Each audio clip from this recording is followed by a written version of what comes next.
2019년 새해가 밝았습니다. 새해에 사랑하는 여러분의 가정과 기업, 여러분의 삶에 하나님의 은혜와 복이 넘쳐나게 되기를 예수의 이름으로 축원합니다. 정말 여러분들이 2019년 기도하고 하나님의 뜻을 이루고자 하는 그 마음의 소원대로 하나님께서 허락하시고 하나님의 얼굴이 항상 여러분을 향하는 그런 복 있는 한 해가 다 되어질 수 있기를 원합니다. 하나님께서 열어놓으신 새해 2019년에 우리 필그림 교회가 하나님께서 주신 거룩한 비전을 붙들고 믿음으로 나아가려고 합니다. 그래서 하나님께서 열어놓으신 2019년 새해 우리 필그림 교회의 표현은 강권하여 내 집을 채우라입니다. 우리 한번 다 같이 따라합시다. 강권하여 내 집을 채우라. 강권하여 내 집을 채우라. 그래서 채워지겠어요? 네.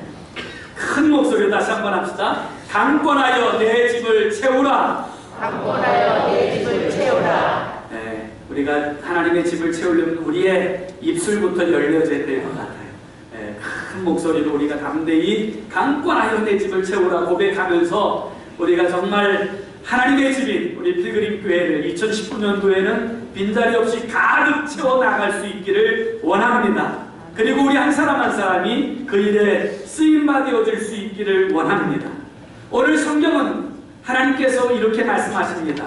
강권하여서라도 내 집을 채우라, 이렇게 말씀하십니다. 여기 강권이라는 말은 사전적 의미 그대로 표현하면 강하게 권하여라는 뜻입니다. 강하게 권면해서라도 하나님의 집을 채우라, 이렇게 표현합니다. 헬라어로는 아낭카손이라는 단어가 사용되어져 있는데 이것은 끈질기게 설득해서라도 혹은 팔을 비틀어서라도 하나님의 집을 채우라라고 하는 뜻을 가지고 있습니다. 그래서 새 번역과 현대인의 성경에는 억지로라도 라고 하는 단어가 사용되어져 있습니다. 그렇습니다. 우리가 2019년 새해에는 정말 강권하여서라도 하나님의 집을 채웁시다. 정말 그 일 때문에 망신을 당하더라도, 이 강권함 때문에 손해를 보더라도, 그 문제 때문에 우리의 삶에 있어서 욕을 먹고 또 돈을 써서라도 한두 번 권면하는 것이 아니라 그 영혼이 주 앞에 돌아와 구원 얻을 때까지 강권하여서라도 하나님의 집을 채워 나아가는 저와 여러분이 되어질 수 있기 원합니다. 하나님은 결코 억지스러우신 분이 아니신데 왜 하나님의 집을 채우는 일에 있어서는 강권하라고 말씀하셨을까요? 그 첫 번째 이유는 구원의 유일한 길이기 때문입니다. 하나님께서 강권하서라도 하나님의 집을 채우라고 말씀하시는 이유는 그 일이 구원의 유일한 길이기 때문이에요. 성경은 우리에게 이렇게 말씀하십니다. 사람이 한 번 죽는 것은 정하신 것이요 그 후에는 반드시 심판이 있으리니라고 말씀하셨습니다. 그렇습니다. 그래서 우리는 강권해야 합니다. 이 심판에서 벗어날 유일한 길은 하나님께서 예비하신 은혜에 참여하는 것입니다. 하나님께서 예비하신 어린 양의 잔치에 참여하는 것입니다. 사도행전 4장 12절에 보면 다른 이로서는 구원을 받을 수 없나니 천하 사람 중에 구원을 받을 만한 다른 이름을 우리에게 주신 일이 없음이라 하시니라 말씀하셨습니다. 그렇습니다. 예수 그리스도만이 구원에 이르는 유일한 길이요 진리요 생명입니다. 그래서 하나님께서는 어린 양 예수 그리스도의 잔치에 사람들을 초청하시는 것입니다. 그리고 이 잔치에 초청하였음에도 불구하고 돌아오지 않는 사람들에 대하여는 강권하여서라도 하나님의 집을 채우고 이 잔치에 나오도록 초청하시는 것입니다. 하나님께서는 이 잔치를 베풀기 위하여서 하나님의 독생하신 어린 양 예수 그리스도를 십자가에 내어주셨습니다. 그저 만들어진 잔치가 아니라 예수 그리스도의 십자가의 피의 대가를 지불하고 그리고 열어놓으신 잔치입니다. 그리고 이 잔치는 이 하나님의 호의를 거절한 사람들, 이 하나님의 은혜를 거절한 사람들에게는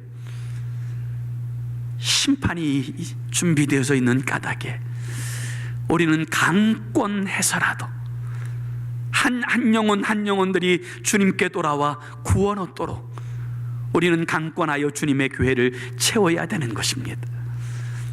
왜 우리는 강권해야 합니까? 오늘 성경은 두 번째로 사람들이 잘 듣지 않기 때문이라고 말씀하고 있습니다. 오늘 본문 17절에서 20절의 말씀을 다시 한번 보십시오. 잔치할 시각에 그 청하였던 자들에게 종을 보내어 이르되 오소서, 모든 것이 준비되었나이다 하매 다 일치하게 사양하여 한 사람은 이르되 나는 밭을 샀음에 아무래도 나가 보아야 하겠으니 청컨대 나를 양해하도록 하라 하고, 또 한 사람은 이르되 나는 소 5겨리를 샀음에 시험하러 가니 청컨대 나를 양해하도록 하라 하고, 또 한 사람은 이르되 나는 장가 들었으니 그러므로 가지 못하겠노라 하는지라. 사랑하는 여러분, 잔치 준비는 끝났습니다. 어린 양 예수 그리스도의 보배로운 피값으로 완성되어진 잔치입니다. 모든 잔치의 준비가 끝나자 왕이신 하나님께서는 종들을 보내어서 이 잔치에 초청합니다. 오라! 값없이 오라. 어느 누구든 오라고 초청하십니다.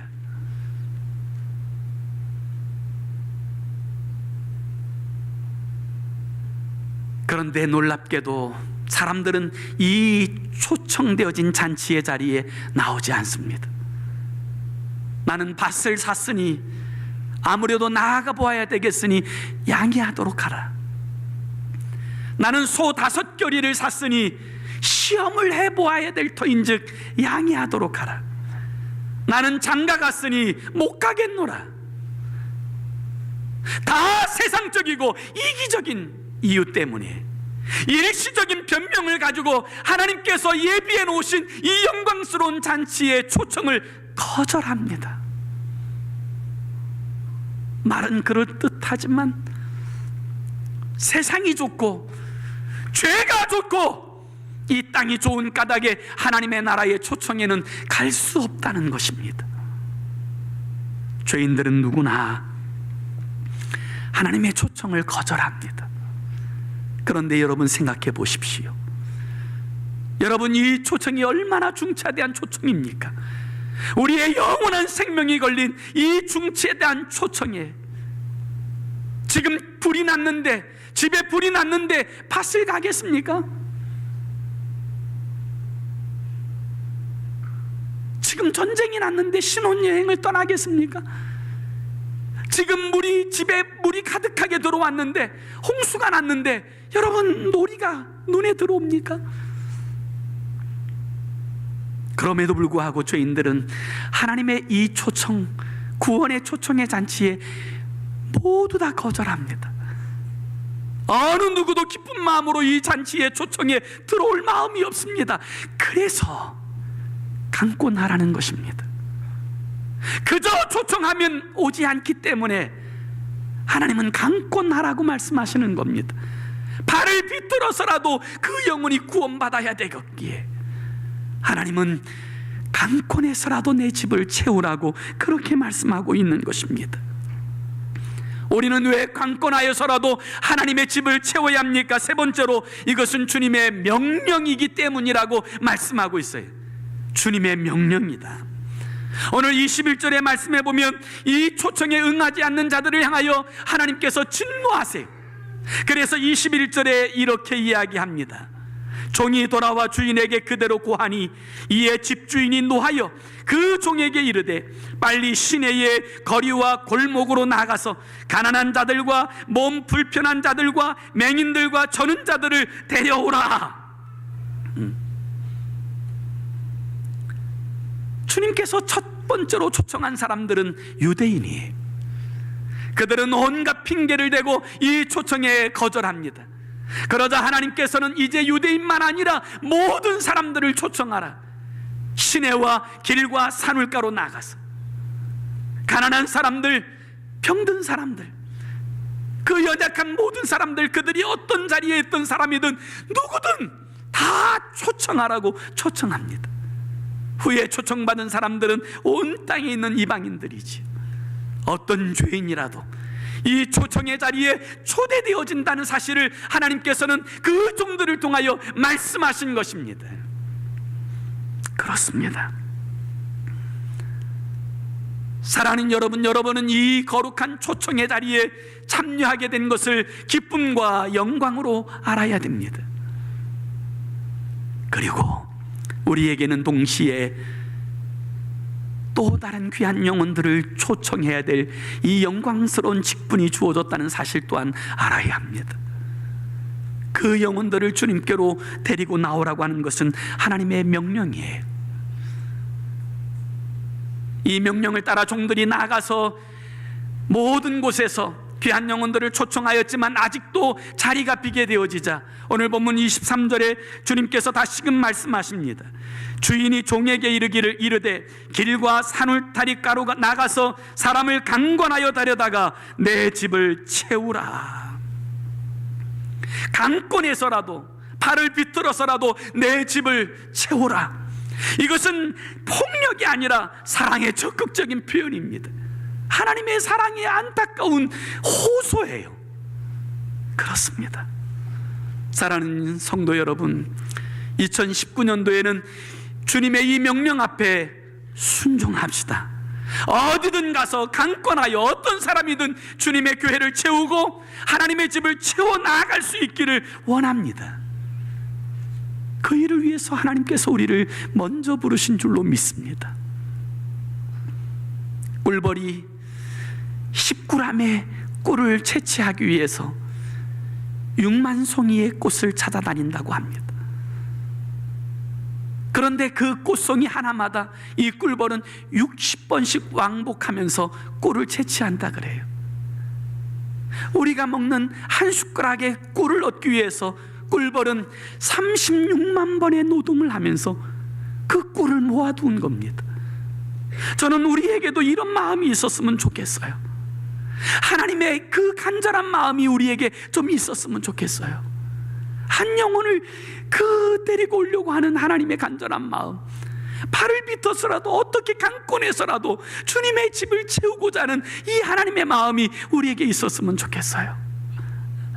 어느 집사님은 자신의 교회에 부흥회가 있는데 사랑하는 자기 가족들, 자기 이웃들, 친척들, 친지들을 초청하고 싶은 너무나 간절한 마음이 있어서 그 초대장을 들고 다니면서 이렇게 이야기했답니다.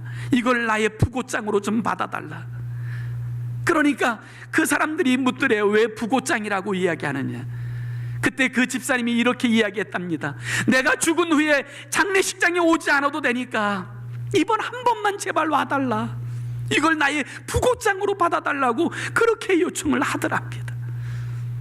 어느 분은 그 자기의 교회에서 그 귀한 성도님들 초청하는 초청주일이 되어지자 한 영혼이라도 더 초청하려고 그 자신이 평소 이용하던 그 군고구마 아저씨에 찾아가서 하루에 버는 수익이 얼마냐고, 내가 줄 테니 이번 한 번만 좀 제발 가달라고 그렇게 요청을 하여서 데리고 왔답니다. 좀 우리에게 그런 마음이 있었으면 좋겠어요. 종들에게 그런 마음이 있었으면 좋겠어요. 하나님의 이 안타까운 마음을 가지고 주의 명령 앞에 순복하고 하나님의 교회를 채워 나아가는 2019년 한 해가 되기를 예수의 이름으로 축원합니다. 이렇게 쓰임 받았으면 좋겠어요. 하나님께서 우리에게 강권하라고 말씀하시는 네 번째 이유는 이것이 하나님의 무한한 기쁨이 되기 때문이에요. 하나님의 기쁨이 되기 때문이에요. 우리가 읽은 누가복음 14장 바로 다음 장인 15장에는 하나님의 기쁨이 되어지는 세 가지 이야기가 등장해요. 세 가지 비유가 등장하는데 그 첫 번째 비유는 잃은 양을 찾은 비유예요. 잃어버린 양을 찾고 찾을 때까지 목자가 온 산울가로 다니며 한 마리 잃은 양을 찾고 돌아와서 그 기쁨이 감격하였던 그 기쁨이 하나님의 기쁨이라는 거예요. 그래서 누가복음 15장 7절을 보면 이렇게 말씀하고 있어요. 내가 너희에게 이르노니 이와 같이 죄인 한 사람이 회개하면 하늘에서는 회개할 것 없는 의인 99으로 말미암아 기뻐하는 것보다 더하리라. 한 사람이 회개하고 한 죄인이 돌아오면 하나님의 기쁨이 얼마나 충만한지. 의인 그의 99보다 더 기뻐한다. 그렇게 말씀하세요. 두 번째 비유는 잃어버린 드라크마에 관한 비유예요. 드라크마는 그 당시에 사용되었던 로마의 은전을 말하는데, 이 드라크마는 참 아름다운 은전이에요.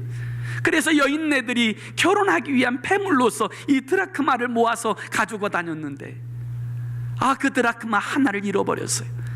그러자 이 여인은 온 집안 구석구석을 다 먼지를 내며 쓸고 닦으며 그 드라크마를 찾다가 이 드라크마를 찾은 기쁨을 가지고 친구들을 모아 잔치를 합니다. 그것이 하나님의 기쁨이라는 거예요. 그래서 누가복음 15장 10절에 보면 이렇게 말씀하고 있어요. 내가 너희에게 이르노니 이와 같이 죄인 한 사람이 회개하면 하나님의 사자 앞에 기쁨이 되느니라. 그것이 하나님의 기쁨이에요. 세 번째 비유는 우리가 너무나도 잘 알고 있는 돌아온 탕자의 비유예요. 아버지를 배신하고 아버지의 집을 떠났던 그 탕자가 회개하고 돌아왔을 때 이 아버지의 기쁨이 얼마나 큰지, 그의 손에 손가락 이제 반지를 끼우고 그의 옷을 새로 갈아입히고 그를 위하여 잔치하는 아버지의 기쁨, 그게 하나님의 기쁨이라. 한 영혼이 돌아오면 주님께서는 그렇게 기뻐하세요. 말할 수 없는 기쁨으로 충만하세요. 저는 2019년 하나님께서 가장 기뻐하시는 일에 우리 모든 성도들이 동역할 수 있기를 원합니다. 한 영혼이 주님께 돌아오면 하나님은 춤추며 기뻐하세요. 그렇게 기쁨을 드리는 한 해가 되었으면 좋겠어요. 우리 장인 어르신이 한국에서 섬기시는 교회가 주한장로교회예요. 그런데 그 주한장로교회에서 낸 책 한 권이 있어요. 주한교회 전도 이야기라고 하는 책인데, 이 책은 이 주한장로교회가 지난 28년 동안 200여 명의 성도에서 지금 8만 명의 성도까지 성장하게 되어지는 일에 결정적인 역할을 했던 전도자 4명의 간증이 담겨 있어요.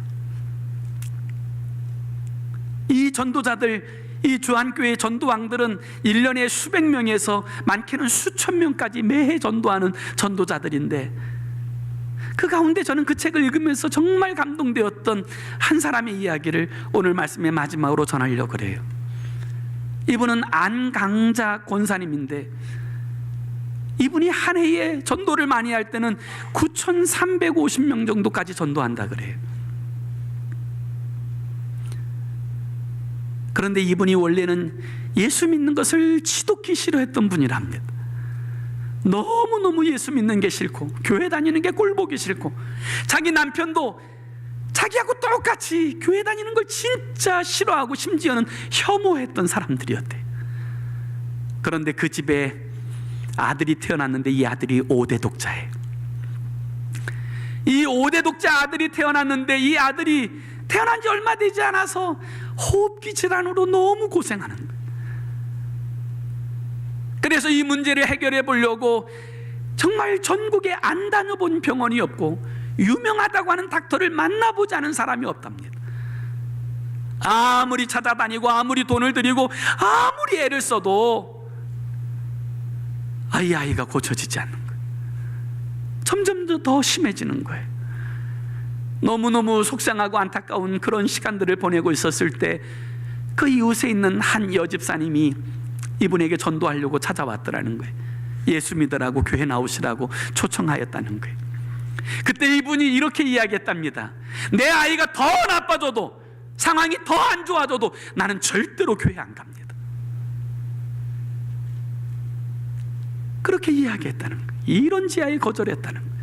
그리고 그날 저녁에 자기 남편에게 이야기했더니 4대 독자인 자기 남편이 잘했다 그러더라는 거예요. 우리는 진짜 어떤 일이 있어도 교회 가지 말자고 그날 다짐하고 다짐했다는 거예요.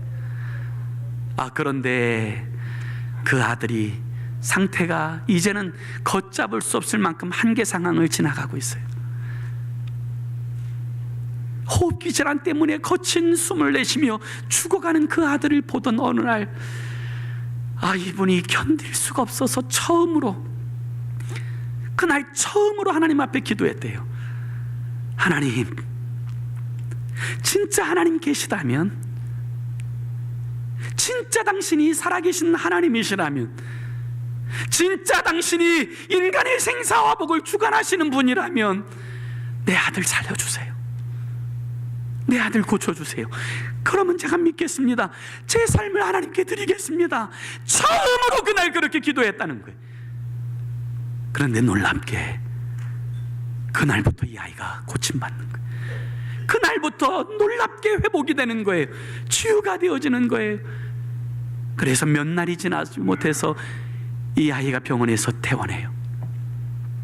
하나님의 치유하심과 역사를 경험하게 된 거죠.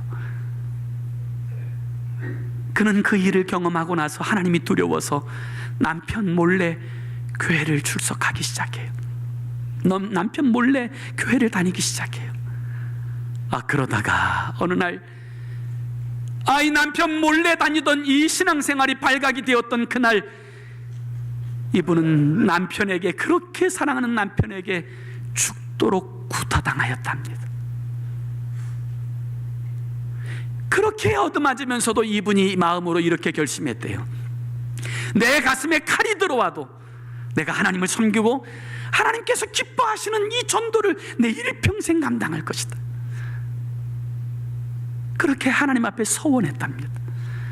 그리고 그 다음 날로 자기의 아들을 그 뒤에 등 뒤에 업고는 나가서 전도하기 시작했어요. 열심으로 전도하기 시작했어요. 그리고 집에 돌아오면 두들겨 맞는 거예요. 또 다음 날 나가서 전도하고 집에 들어오면 두들겨 맞고, 자기를 구타하는 남편에게 제발 이혼해달라고 요청하면서도 하루도 빠짐없이 전도하는 자리에 나간다는 거예요. 한 번은 주안역에 나가서 전도하는데 한 청년이 주안 역사를 통해서 이제 나오는 청년을 보고선 냅다 뛰어가서 예수 믿으라고 전도했답니다. 그러자 아무런 반응을 보이지 않게 되자 이분이 또 더 달려가서 이분에게 말하는 거예요. 예수 믿으십시오. 예수 믿어야 구원을 받습니다. 예수 믿지 않으면 지옥 갑니다. 그렇게 얘기했더니 이 청년이 뒤를 돌아서더니 주먹으로 냅다 얼굴을 때리더라는 거예요. 한순간에 불의의 습격을 당하고 이분이 아스팔트에 코피를 흘리며 쓰러져 있는데, 이 청년이 또다시 와서는 구두발로 얼굴을 짓밟더라는 거예요. 순간적으로 일어난 일들을 보면서 주변에 그 이제 상가의 상인들이 그 모습을 보고는 달려와서 이분을 일으켜 세우고는 그렇게 이야기하더라는 거예요.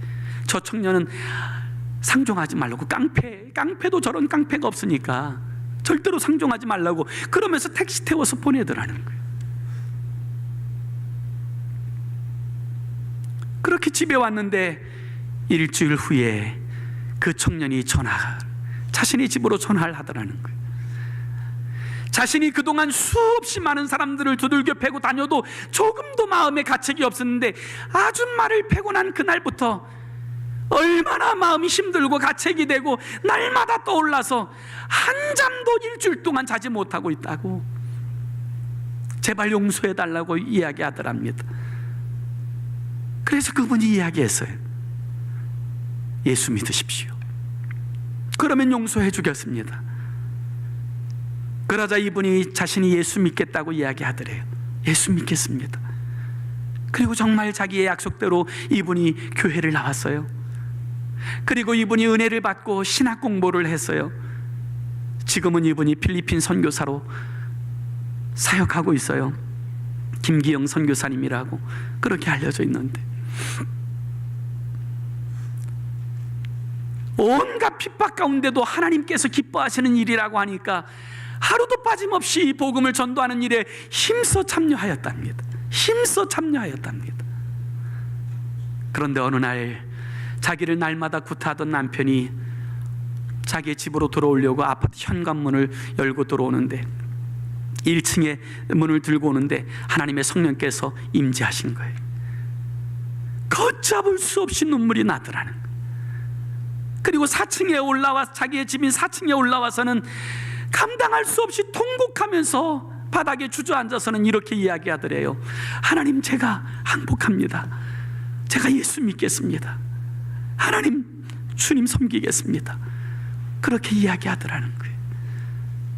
건설회사의 사장인 그 남편이 이름도 다윗 건설로 이름을 바꾸고, 그때부터는 두 부부가 복음을 전도하는데, 이 복음을 전도하는 일이 얼마나 영광스럽고 기쁜지 자기는 남은 순간 동안, 숨이 붙어있는 동안 이 복음을 전도하다가 주님 앞에 서겠다고 그렇게 결심하고 다짐하는 간증의 내용을 읽고서는 얼마나 마음이 뜨거운지요. 사랑하는 여러분, 하나님의 복음을 전하는 것은 하나님께서 가장 기뻐하시는 일이에요. 그것보다 더 영광스러운 일이 없어요. 그것보다 더 복된 일이 없어요. 우리는 그 일에 초대받았어요. 2019년 새해 한 해, 하나님께서 가장 기뻐하시는 이 복음을 증거하는 일에, 하나님의 집을 채우는 일에 쓰임받는 저와 여러분의 삶이 되기를 예수의 이름으로 축원합니다. 이 집을 채울 수만 있다면 강권에서라도 우리는 이 집을 채워야 합니다.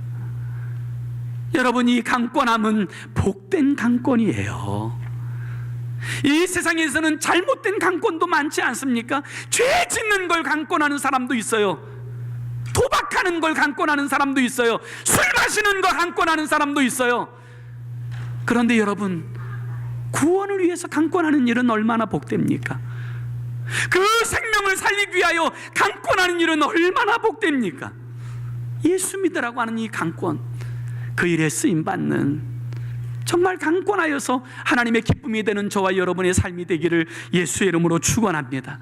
정말 2019년 새해에는 강권해서라도 하나님의 집을 채웁시다. 1월 25일에서 27일까지 있는 부흥회, 저는 정말 설레요. 저는 정말 기다려요. 이 부흥회가, 이 라스베가스에서 정말 처음으로 열리는 이 부흥회가 열려질 때 빈자리 하나도 없이 정말 귀한 모든 영혼들이 주 앞에 나와서 함께 예배드리고 주의 복음을 듣고 생명의 기쁨과 감격을 회복하는 그런 복된 부흥회가 되기 원합니다. 그 일을 위해서 우리는 다 준비했어요. 다 준비했어요. 하나님의 섭리 가운데 모든 시스템까지 다 바꾸고 다 준비했어요. 이제는 우리가 강권해서 초청해야 돼요. 이 일에 저와 여러분이 정말 하나님께 영광스럽게 쓰임받아지고 하나님의 일에 아름답게 사용되어지는 저와 여러분의 삶이 되기를 예수의 이름으로 축원합니다. 우리 함께 기도하기 원합니다. 좀 함께 기도하기 원하는데요, 우리 마음에 이 하나님의 심정이 좀 있었으면 좋겠어요. 하나님의 마음이 있었으면 좋겠어요.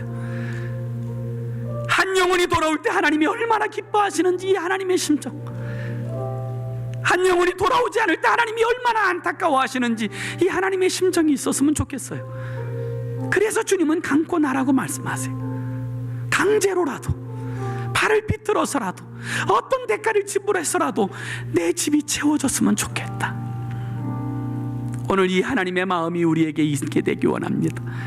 2019년도에는 이 하나님의 거룩한 심장을 가지고 나아가서 이 복음을 전하고, 그리하여 강권하여 주님의 교회를 채워나가는 일에 쓰임받아여지는 하나님의 일꾼이 되게 해달라고, 하나님 저희를 사용해달라고 이 소원을 가지고, 하나님 내가 여기 있습니다, 나를 사용하여 주옵소서, 하나님 2019년도에 하나님의 집을 채우겠습니다, 이 소원을 가지고 우리 1분 동안 함께 기도하겠습니다. 함께 기도하겠습니다. 좋으신 하나님 아버지, 우리에게 이 하나님의 거룩한 심장이 있기를 원합니다.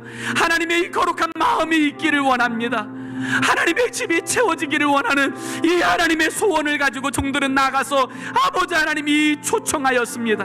하나님이 초청에도 불구하고 아버지 그 자리가 채워지지 않게 되자 하나님께서는 강권하여서라도 내 집을 채우라고 말씀하십니다. 그것이 하나님의 기쁨이 되기 때문입니다. 하나님 아버지, 하나님의 명령 앞에 순종하는 우리 필그림교회 모든 주의 성도들 되게 하여 주옵소서. 우리 재직들 다 되게 하여 주시옵소서. 그리하여서 아버지 하나님, 이번 부흥회에 하나의 빈자리도 없이 채워지게 하시고, 하나님 아버지, 또한 우리 2019년 아버지 하나님 주님 주신 새해에는 우리 라스베가스 빌그림교회 예배의 자리마다 하나의 빈자리도 없이 다 채워져서 하나님께 영광 올려드리게 하시고 하나님께 기쁨이 되게, 그렇게 쓰임받아여지는 우리가 되게 하여 주시옵소서. 좋으신 하나님 아버지, 하나님께서 열어놓으신 2019년 새해에 소원합니다.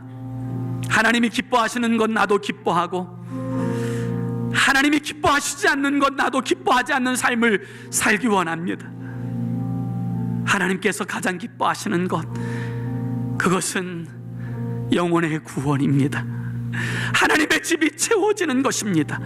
그 일을 위하여 우리 사랑하는 필그림교회 모든 성도들이 앉을 때에도 일어설 때에도 무슨 일을 할 때든지 그것이 마음의 소원이 되게 하시고, 정말 2019년도에는 주님의 교회가 아버지 하나님의 집이 빈자리 하나도 없이 채워지는 놀라운 역사가 있게 하여 주옵소서.